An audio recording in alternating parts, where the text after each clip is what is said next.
Multimedia Radio.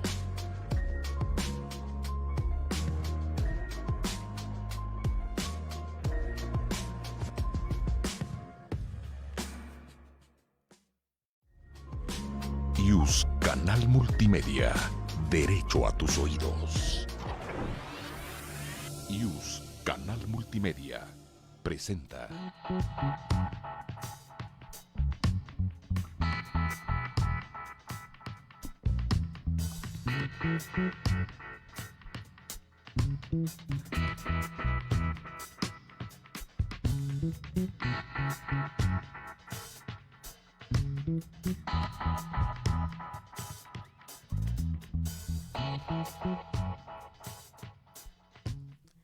Hola, muy buenos días, comunidad UNAM, comunidad de la Escuela Judicial Electoral. Estamos nuevamente en categorías sospechosas, este espacio en colaboración con la Facultad de Derecho de la UNAM y el Tribunal Electoral del Poder Judicial de la Federación. Es jueves, vamos a seguir conversando sobre procesos electorales y para ello tenemos a una invitada muy especial, la doctora Adriana Favela. Muy buenos días, doctora. Gracias por la invitación y yo aquí encantada de poder platicar con ustedes y el auditorio. Nancy, muy buenos días. Gracias, Dorito, y hola a todas y a todos. Bueno, ya les adelantábamos, vamos a seguir platicando sobre los procesos electorales, Claro. Además de esta elección presidencial, de las senadurías, de las diputaciones federales que vienen, ¿no? Porque es un proceso bastante amplio, ya hemos ido adelantando un poco con consejeras, con magistraturas electorales, entonces vamos a adentrarnos un poco en este tema, pero antes les comparto la trivia electoral del día de hoy, y es una trivia muy facilita, pero que a lo mejor a alguna persona que todavía anda ahí medio despistada no la sabe. ¿Cuándo es la jornada electoral de 2024? Cuéntenos, ¿cuándo es la jornada electoral de 2024? Y quien responda correctamente se va a poder llevar un ejemplar de esta obra que tenemos por acá, que son los criterios jurisprudenciales correspondientes a las candidaturas independientes. Ahora que está tan en la opinión pública, quién es aspirante a una candidatura independiente, cuáles son sus responsabilidades, etcétera. Aquí tenemos todo lo que ha dicho el Tribunal Electoral al respecto. Y también les cuento que como parte de la oferta académica de la Escuela Judicial, tenemos hoy por la tarde una sesión de nuestra masterclass Tribunal Electoral que tiene que ver con argumentación jurídica. Entonces hoy a las 7 de la tarde pueden conectarse, vamos a estar hablando sobre derecho, verdad, lógica y argumentación. Recuerden, estas transmisiones son abiertas a todo público a través de nuestro canal de YouTube y también de nuestra página de Facebook. Y si se han perdido sesiones previas, tenemos por ahí una página de internet donde están colgadas todas las sesiones, quiénes son los profesores, sus síntesis curriculares, etcétera, para que estén al día con estos temas. Ahora sí. Oiga, pues un poco poner en contexto, nuestra invitada pues encabezó también el organismo electoral nacional. Y qué mejor tenerla también para platicar del que viene, pero cuéntanos, doctora, a ver, te dice, este es el proceso más grande de la historia, pero ¿a poco no que le tocó vivir que varios más grandes de la historia? ¿No? Claro, es que, bueno, cada vez las elecciones se vuelven un poquito más complicadas y en el 2018, para ese año, tenemos también las elecciones más grandes de la historia de México hasta ese momento, que se renovaron más de 18,000 cargos de elección popular. Mi periodo yo llegué en abril de 2014, y salí en el 3 de abril de 2023, de 9 años. Y los más complejos entonces que le tocaron fue 2018 por la elección presidencial, ya con un nuevo INE, y obviamente porque, bueno, había muchos cargos de populares que se estaban renovando en ese momento, eran, les digo, como 18,500 cargos de elección popular, ahorita son 20,286. Es decir, pues, comparado con ese 2018. Lo que pasa es que cada vez se van, como acomodando los calendarios electorales y se van homologando, entonces ya hay más entidades federativas que también hacen su renovación cuando hay elecciones a nivel federal. Acuérdense que antes teníamos calendario electoral donde había elecciones todos los años y cada quien tenía sus propios jornadas electorales. Por ejemplo, nosotros teníamos la jornada electoral en julio de cada año que había elecciones a nivel federal, pero había, por ejemplo, en Hidalgo había elecciones unas en marzo de un año y luego en ese mismo año había otra vez elecciones en noviembre, ¿no? Para distintos cargos. Entonces, con campañas diferentes, ¿no? Sí, entonces, periodos diferentes. Sí. Entonces, lo que se ha estado haciendo en los últimos años es ir homologando los calendarios electorales para que ya la mayoría vayan coincidiendo con las elecciones a nivel federal. Y hay otros que todavía no coinciden, pero entonces ya todas las elecciones en nuestro país ya se llevan a cabo el primer domingo de junio del año de la elección. Y sí seguimos teniendo elecciones cada año, pero cada vez son menos, ¿no? Porque hay actividades que realiza el INE que impactan, ¿cierto? En todas las elecciones. ¿Cómo qué ¿Cuáles son? A ver, esta? Nosotros en el INE, acuérdense que hacemos la fiscalización a nivel nacional. El INE es la única autoridad electoral que hace la fiscalización de todos los recursos que obtienen los partidos políticos, obviamente, y también de todas las candidaturas, ya sea a nivel federal o a nivel local. Y en estas elecciones del 2024 se van a renovar, les decía, 20.286 cargos, que son la presidencia de la República, las senadurías, que son 128, las diputaciones federales, que son 500, y además 19.657 cargos a nivel local. Entre ellos tenemos 9 renovaciones de los poderes legislativos a nivel local, incluyendo la jefatura de gobierno de la Ciudad de México, porque tenemos elecciones en Chiapas, Guanajuato, Jalisco, Morelos, Puebla, Tabasco, Veracruz y Zacatecas y la Ciudad de México, y las demás elecciones son diputaciones locales y ayuntamientos, y la mayoría van a ser de los ayuntamientos. Entonces, por eso son tantas elecciones que en esta ocasión coinciden, porque sobre todo son cargos a nivel municipal los que se van a estar renovando en todo el país. Tenemos elecciones en las 32 entidades federativas, todo el país. Sí. Y hay funciones, insisto, que tienen este impacto, ¿verdad? En lo que hace el INE, pero que trascienden. Sí, claro, o sea, les decía, por ejemplo, la fiscalización, ¿no? La hace el INE a nivel nacional, entonces por eso también se toma la decisión de ir homologando ciertos plazos. La capacitación, ¿no? La capacitación electoral, que eso es para las personas que son designadas como funcionarias de casilla. Sí. La capacitación electoral la hace el INE, ¿no? Y ahorita que hay elecciones concurrentes cuando estamos hablando de elecciones federales y elecciones a nivel local. Entonces, cuando son las elecciones concurrentes, bueno, instalamos una casilla única para que se reciba la votación tanto de las elecciones a nivel federal como a nivel local, pero cuando hay elecciones solamente a nivel local, también el INE hace la capacitación y se encarga pues de la instalación de las casillas, aunque sean elecciones a nivel local, ¿no? ¿Cuál es la etapa más compleja de usted que lo vivió en esas dos históricas elecciones? ¿Cuál fue la etapa más pesada desde que inicia el proceso hasta que lo concluye? Es que todo ya se volvió pesado todo.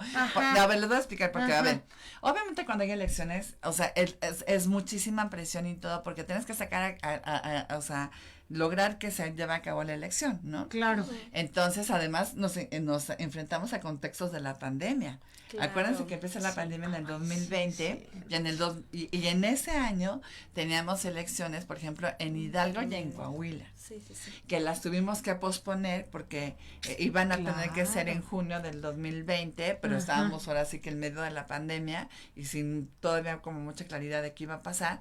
Entonces se pospusieron para que la jornada se llevara a cabo en octubre del 2020. Sí, tampoco fue un periodo muy largo, ¿no? En realidad solo algunos meses para ajustar procedimientos. Exacto. No, y sobre todo también tomar determinaciones que ayudaran a cuidar a la población para que no hubiera contagios. Entonces era utilizar los cubrebocas, los geles antibacteriales, los tapetes, esos también para ingresar a las casillas, entre otras medidas. Y también preguntarle a las autoridades de salud cómo se podía hacer para no poner en riesgo a la población. Porque, a ver, elecciones tiene que haber Siempre. Claro. Porque es la única manera. No podía pararse, No claro. se pueden parar. A ver, porque es la Santa? única manera que nosotros tenemos en una democracia para ir renovando a las personas que están ocupando los cargos de elección popular. Entonces, esos cargos de elección popular concluyen y no se pueden extender. Entonces aquí también, por ejemplo, tenemos ese problema, por ejemplo, en Hidalgo. Habían concluido los cargos de elección popular, que eran elecciones a nivel municipal, ¿no? Y entonces la legislatura tuvo que designar a personas que hicieran esas funciones, como de concejales, mientras se llevaban a cabo las elecciones para la renovación de los ayuntamientos. Pero no se podían parar las elecciones, porque entonces las autoridades terminaron, se fueron, y entonces tenías que designar a otras autoridades de manera provisional, pero tenías que llevar a cabo las elecciones. Y además esta fue una gran prueba, porque entonces no sabemos cuánto tiempo va a durar la pandemia y necesitamos también verificar que se pueden organizar elecciones y que eso no va a traer necesariamente un contagio más del COVID a la población. Y entonces se logró porque se llevaron a cabo esas elecciones en el 2020, les digo, en octubre. Finalmente no subieron, o sea, no se incrementó el número de contagios por llevar a cabo las elecciones y por que la gente saliera a votar, y eso nos dio muchísima seguridad para ya con esta experiencia previa poder organizar las elecciones del 2021, ¿no? Entonces todo es complicado, pero bueno, cuando ya tenemos una elección que empieza, bueno, es complicada desde las precampañas, que acuérdense que las precampañas, según la ley, porque luego las cosas luego cambian, son los procedimientos internos de selección de las candidaturas, y se supone que los partidos políticos lo tienen que llevar en un periodo determinado. Esos periodos también son complicados, porque entonces obviamente esas cosas que son un proceso interno de selección de las candidaturas de los partidos políticos también trasciende a la ciudadanía, ¿no? Entonces ahí también hay que hacer una serie de regulaciones, hay que fiscalizar, ¿no? Y entonces eso es complicado porque hay mucha gente buscando ser candidata o candidato de un partido político, entonces es una etapa complicada. Pero claro, se vuelve un poco más complicada y más formal cuando ya tienes candidaturas formales que se registran ante las autoridades electorales. O sea, conforme esto se va acercando a la elección, se vuelve más presión para más ustedes, presión sí. para el INE, porque entonces tienes que tener, o sea, siempre listo a la gente, por ejemplo, estar fiscalizando todo el tiempo, porque te fiscalizas desde las precampañas y también hasta estos procesos de posicionamiento político, como lo llamó la propia Sala Superior en relación con lo que estaba haciendo Morena y sus aliados y el frente, el denominado frente. Entonces, todo el tiempo se ha estado fiscalizando cada uno de estos actos que se llevan a cabo. Hay que resolver las quejas. Las quejas antes, en materia electoral, eran más frecuentes cuando tenías ya una campaña electoral. Entonces, yo acusaba a alguien de, no sé, de alguna circunstancia, entonces esa persona me denunciaba, y así era casi siempre como la dinámica, ¿no? Ahora esas quejas son todo el tiempo. Yo estuve durante mi periodo de consejera, que fueron 9 años, los 9 años estuve en la comisión de quejas. Ay, bueno, y esa es la pesada también. Pesadísima, porque todo el tiempo tienes que estar verificando las medidas cautelares que te están solicitando, y entonces no es una comisión que nunca para, ¿no? O sea, la comisión que más sesiona es la comisión de quejas. O sea, yo en la comisión de quejas tuve como 1,500 sesiones. Wow. ¿No? En los 9 años. Ok, yo dije, ay, no. Entonces, bueno, pero de todas maneras. Son muchísimas, porque entonces era diario, sesionar. O sea, podía sesionar además cualquier día. Todo el tiempo, exactamente.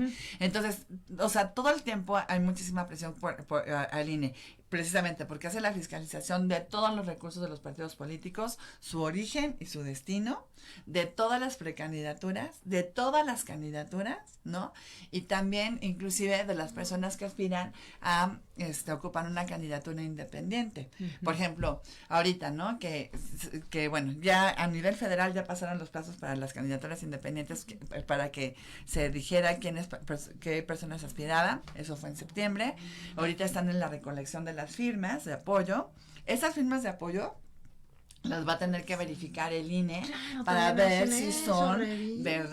verdaderas, si las personas que están Exacto. apoyando realmente están en el padrón electoral, y está válido su registro, y que no sean alguna circunstancia irregular. Entonces el trabajo del INE de verdad que es constante. Mucha gente piensa que nada más hay actividad cuando se organiza una elección y que son cada 3 años, entonces que no tenemos nada que hacer durante No, pues los les tocó otros 2 organizar, años. te tocó también la organización de la consulta, Claro. ¿no? La consulta popular Y la revocación. la revocación La del revocación. mandato, ¿no? Y En el eso es, 2022. exacto, y eso fueron en un año que en teoría no había una elección federal, Exactamente. pero pues esa igual les Sí. implicó Sí, ese o sea, despliegue de hacer todo el actividades. despliegue de las actividades. Ajá. Entonces ahí también hay que dejarle muy claro al auditorio que las autoridades electorales, sobre todo el INE, tienen unas actividades que son permanentes. Les digo, la fiscalización es constante todo el tiempo. Existen elecciones a nivel federal. Sí.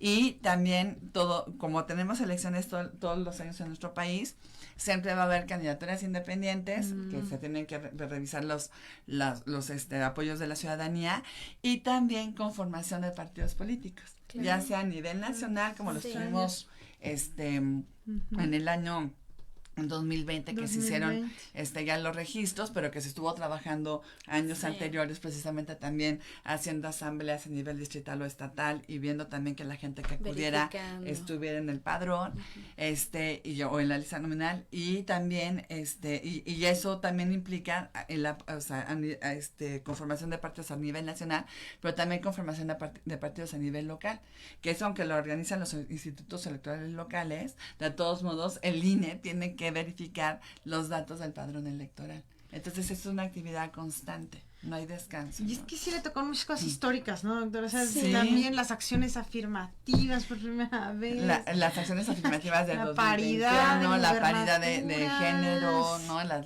Las gubernaturas, todo eso pues lo tuvimos que hacer Por mientras primera nosotros vez. estábamos ahí. Ujú. Y además, doctora, tiene experiencia en temas jurisdiccionales, ¿no? Porque también Sí. estuvo en la sala regional. Toluca. Claro, desde esta visión administrativa y jurisdiccional, ¿cuáles considera que son estos retos que tienen las autoridades para 2024? Bueno, a ver, el reto de las autoridades electorales siempre, el primer reto va a ser la cuestión de la participación de la ciudadanía. Porque en estas elecciones que vienen vamos a poder participar más de 98 millones de personas, no me acuerdo bien exactamente el número, y sí, 98 millones de ciudadanas y de ciudadanos, y realmente en los últimos años la participación más alta ha sido el 63%. Que fue en la elección Sí, presidencial de 2018. Ujú. Entonces, imagínense, Sí, de un es 100% cierto. que tiene derecho a votar, nada más va el 63%. Pero y nos fue bien. Y nos Sí. fue bien. ¿No? Porque si tú revisas los datos, y aquí los tengo, por ejemplo, en la elección del Estado de México, en la última de la gubernatura, votó el 50%. El 50. Ok. Y eso también la ciudadanía lo tiene que entender. A ver, el INE y todas las autoridades electorales, tú tienes que imprimir el número de Claro. boletas del total de personas que tienen derecho a sufragar. Sí. Entonces, por ejemplo, en el Estado de México, ellos tenían que imprimieron 12 millones, casi 400,000 boletas, ¿no? Y solamente se utilizó la mitad. Entonces, todas las demás boletas, bueno, se tienen que destruir, y obviamente, pues es un desperdicio de recursos, pero además no entiendo por qué la gente de verdad no aprovecha el derecho Algo que es se tiene de gratuito, votar. No digo, Pero para además- los impuestos, pero bueno. Pero además, No deja es tú que mayor sea esfuerzo. gratuito, es determinar qué personas te van a gobernar. Claro. Y de la gente que tú elijas, esa gente va a tomar decisiones que te van a tener una implicación en tu vida cotidiana. También en el desarrollo de tu entidad federativa o en el desarrollo de tu país. ¿sí? Claro. Entonces yo creo que es un acto de irresponsabilidad, más bien cuando la gente no vota, porque no entienden que es de verdad un derecho y hay que ejercerlo de la mejor manera posible, un voto informado. Entonces el primer reto para mí, para las autoridades electorales, es fomentar que la gente salga a votar y concientizar de que es importante que voten por la opción política que ustedes quieran, Sí, pero sí, voten, sí, por sí. favor, porque sí es algo muy importante. Y los otros retos, bueno, pues obviamente son de la organización, que creo que el INE está muy probado en que puede organizar elecciones, digo, con mucha regularidad y de hacerlo de manera muy bien, o sea, con mucha seriedad, ¿no? Sí. Con mucha capacidad. También el otro reto es que las personas que resulten sorteadas como funcionarias de casilla acepten el cargo. Claro. Porque también eso, sí, no, sí. es que se batalla mucho con la participación de la ciudadanía. Entonces, sí. Supongan ustedes que yo soy sorteada como funcionaria de casilla, entonces yo, obviamente cuando era consejera electoral, pues no podía aceptar el cargo porque tenía que estar ahí en el INE. Pero, por ejemplo, la mayor parte de la gente a veces no acepta, ¿sí? Y luego por eso se hace también un despliegue de los llamados CAEs, que son capacitadores de asistentes electorales, que van y tocan casa por casa de cada una de las personas sorteadas para decirle, oye, a ver, tú ¿quieres aceptar este cargo? Y si dicen que no, pues entonces te vas con la otra persona que sigue hasta que encuentras a una que te dice que sí, y una vez que te dicen que sí, entonces ya tienes que empezar a hacer la capacitación. ¿No? Y luego el otro gran reto es que estas personas que ya han sido capacitadas y que aceptaron ser funcionarias de casilla, pues asistan el día de la jornada electoral, porque luego entonces es así de que, ay, sí, yo sí voy a ser funcionaria de casilla, me capacitas, el mero día no voy, ¿no? Entonces ahí también ese es un gran reto. Digo, la verdad es que del total de casillas que el INE siempre planea instalar, la verdad es que se instala casi el 99.99%, son muy poquitos el número de casillas que no se instalan, pero en ese momento tienes que suplir a las personas que no van, ¿no? Y hacer que las cosas funcionen. Entonces, esos creo que son los retos en relación con la ciudadanía. En relación con la cuestión de las autoridades, bueno, un reto también muy importante es saber cuál va a ser el presupuesto que se va a otorgar a las autoridades electorales, porque ya hemos tenido muchos recortes, ¿no?, del presupuesto que solicita el INE, y lo mismo sucede con los institutos electorales locales. Por ejemplo, aquí les tengo un dato, por ejemplo, hay institutos electorales locales que les reducen el 75% del presupuesto que piden. Wow. Ay, 75%. Entonces, ya sí tenemos varias entidades federativas. O, por ejemplo, tuvimos en el 2022 el caso de Durango, que tenían una elección a la gubernatura y que faltaban, no sé, 2-3 semanas para llevar a cabo la jornada electoral y no tenían dinero para mandar a imprimir el material electoral. ¿Sí? Esos son retos, ¿sí me explico? Porque entonces yo tengo la obligación de hacer una elección, pero obviamente necesito recursos, ¿no? Porque tengo que imprimir las boletas electorales, las actas electorales, todas estas circunstancias, pero si no me otorgan los recursos, entonces yo no puedo llevar a cabo eso. Y fíjense, en el caso de Durango, no era tanto que le hubieran reducido el presupuesto, sino que le habían aprobado el presupuesto, así de lo que tú me pediste te lo voy a dar. O sea, no tengo problema, no te lo reduzco, pero simplemente no se lo daban, no le daban las partidas. No le daban las partidas.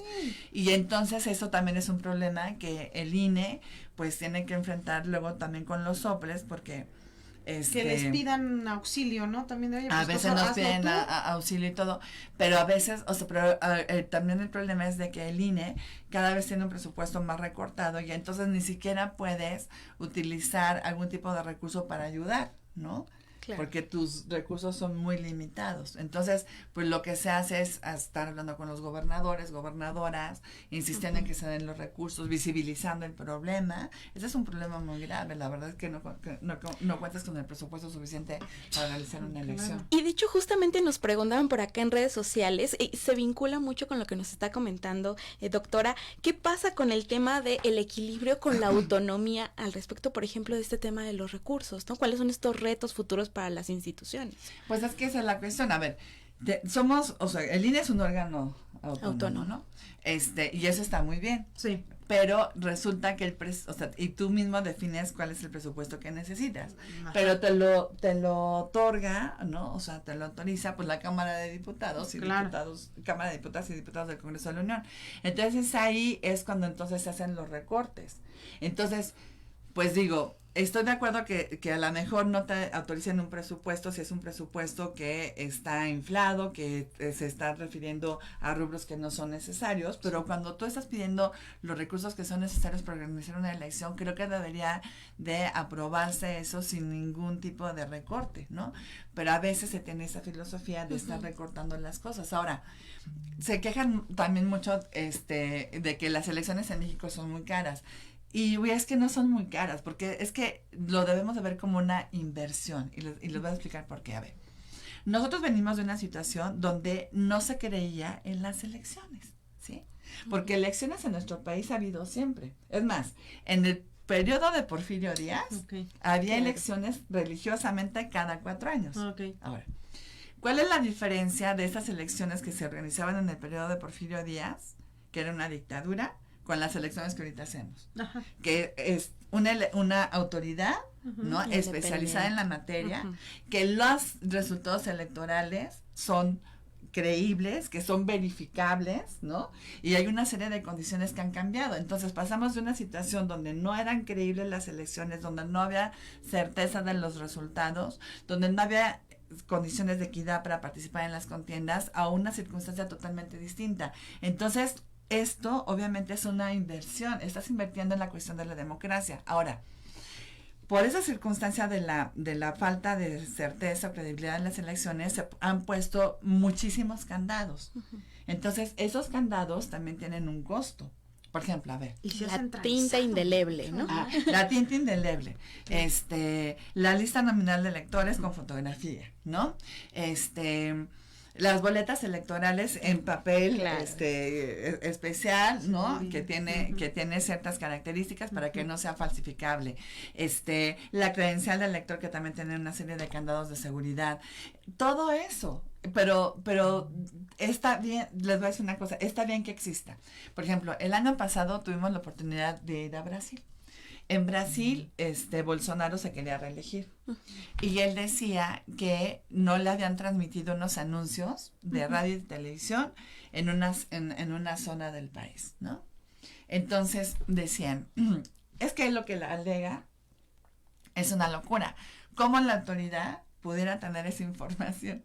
Y entonces Lorenzo Córdoba, entonces presidente del INE, y que estábamos ahí en esa misión de observación electoral, dice, es que nosotros en México sí lo tenemos. Claro, el pautado, ¿no? Tenemos todo. Claro. Sí. Entonces, nosotros sabemos si el mensaje del partido político X o Y, para que no te todas las interpretaciones, alguien no se puede poner ese ejemplo, o Z, de verdad se le transmitió su mensaje, en qué estación de radio, en qué hora, en qué minuto, ¿sí? Sí. Y eso nosotros en México sí lo tenemos. Si Bolsonaro nos hubiera dicho esto en México, nosotros hubiéramos podido sacar el pauto y decirle, a ver, si se te transmitieron, mira, ya aquí está todo.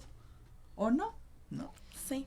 Pero no, eso no lo tienen otras autoridades en el mundo. Nosotros sí lo tenemos. Y obviamente, pues todo eso tiene un costo. Pero ¿qué nos da? Nos da la tranquilidad de que hay un problema y nosotros podemos verificar qué fue lo que sucedió. Entonces, yo creo que el dinero que se gasta en las elecciones no es un gasto, es una inversión. Y además las elecciones, les voy a decir, se tienen que llevar a cabo porque es la única manera que tenemos en la actualidad para hacer la renovación de las personas que ocupan los cargos de elección popular, ¿no?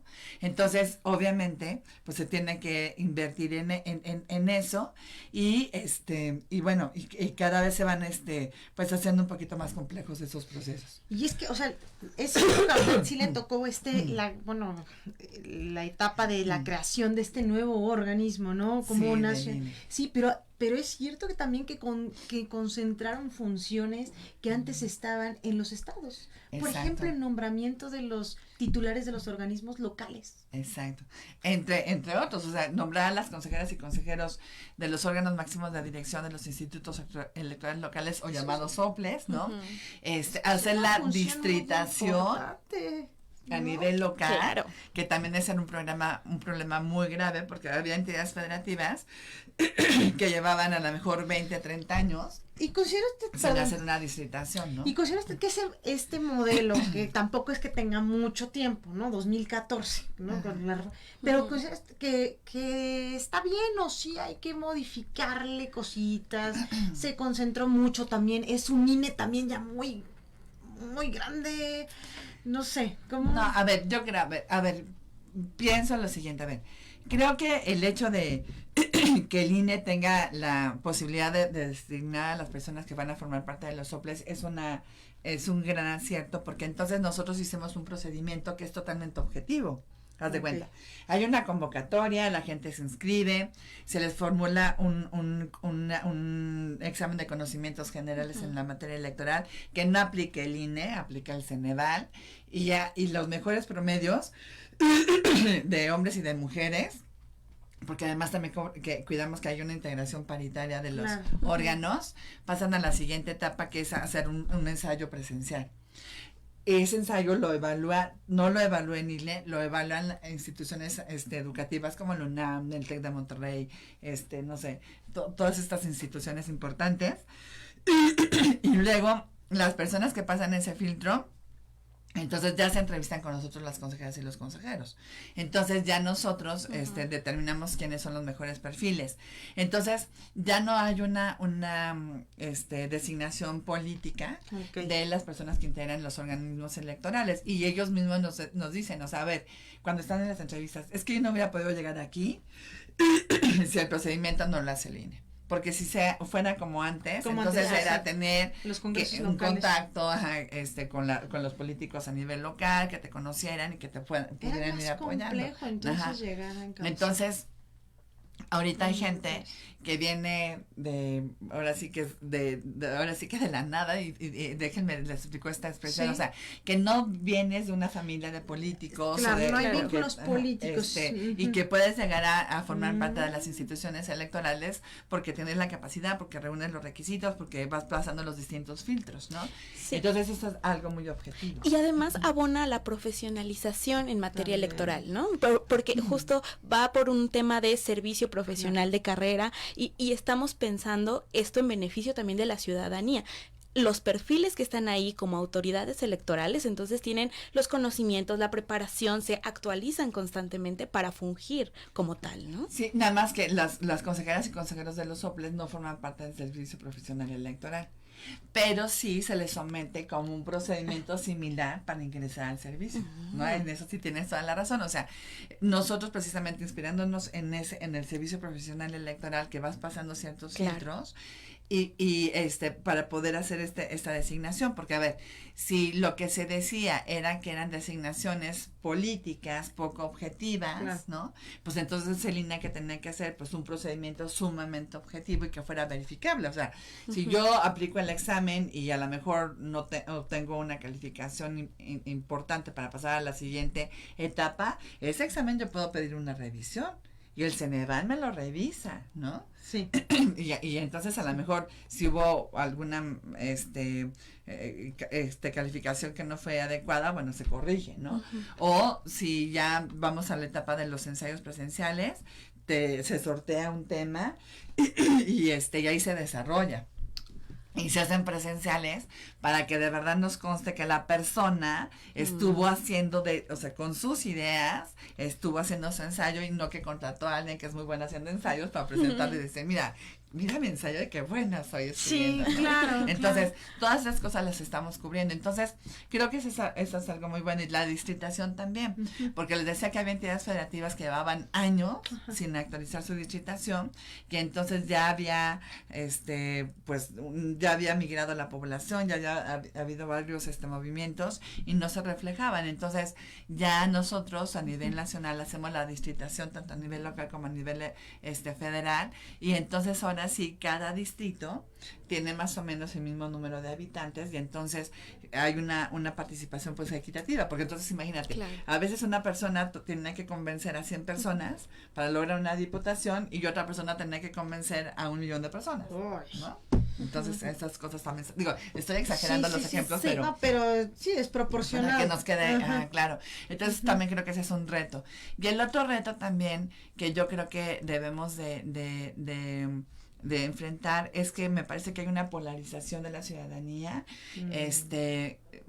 Creo que me encantaría que la gente se involucrara en la política y que participara más activamente opinando y todo, y qué bueno que sucede, pero también tenemos que entender que debemos de respetar las opiniones de las demás personas, porque esa es una de las reglas fundamentales de cualquier democracia.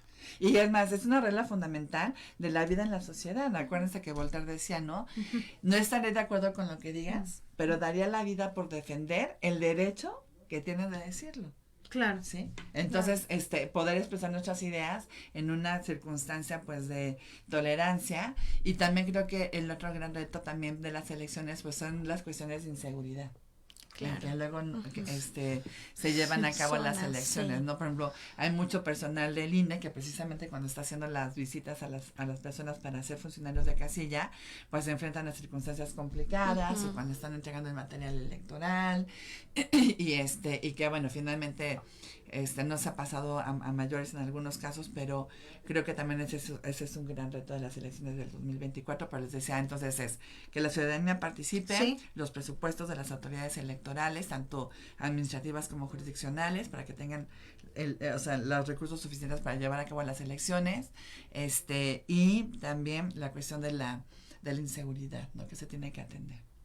Pues creo que se nos está acabando el tiempo, sí, ¿verdad? Se nos está... Qué privilegio, pero pues yo creo que, no sé, si quiera cerrar también con alguna otra cuestión, doctora.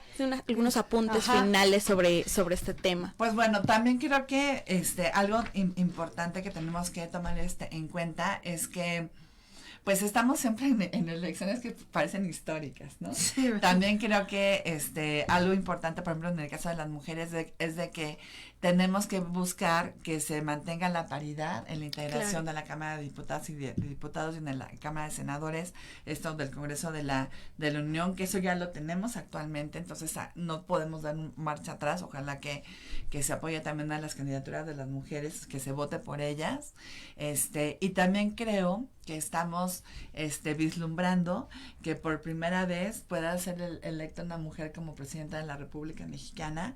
Entonces creo que pues si es así, estaríamos también en una circunstancia que sería histórica, porque hemos tenido hasta la fecha a solamente 6 mujeres que han sido candidatas a la presidencia de la República. Obviamente ninguna ha ganado, y esta vez podría ser la posibilidad de que una mujer pudiera llegar a ese cargo que es el máximo en nuestro país, ¿no?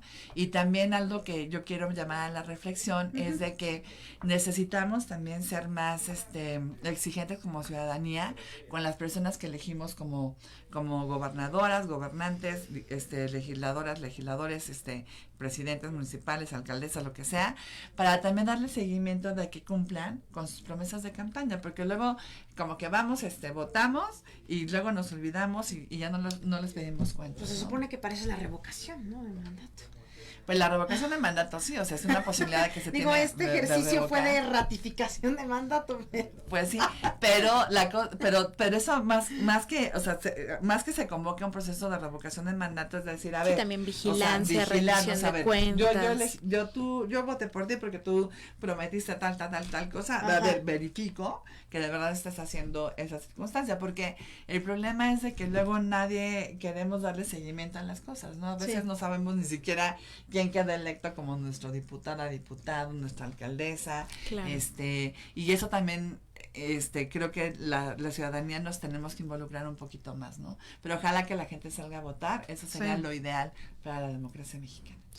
Doctora, muchísimas gracias por acompañarnos. La verdad es que fue una charla muy enriquecedora. Nos gustaría quedarnos aquí platicando más sobre todos estos retos. De hecho, teníamos por ahí algún par de preguntas más en redes sociales, se las compartiremos para que poder darles respuesta por ahí. Muchas gracias, doctora. Nancy, muchas gracias. Gracias. Saludos. Nos vemos. La Facultad de Derecho agradece a quienes realizaron este programa, conductores, invitados y productores, quienes participan de manera honoraria. En News, Canal Multimedia, Derecho a tus oídos.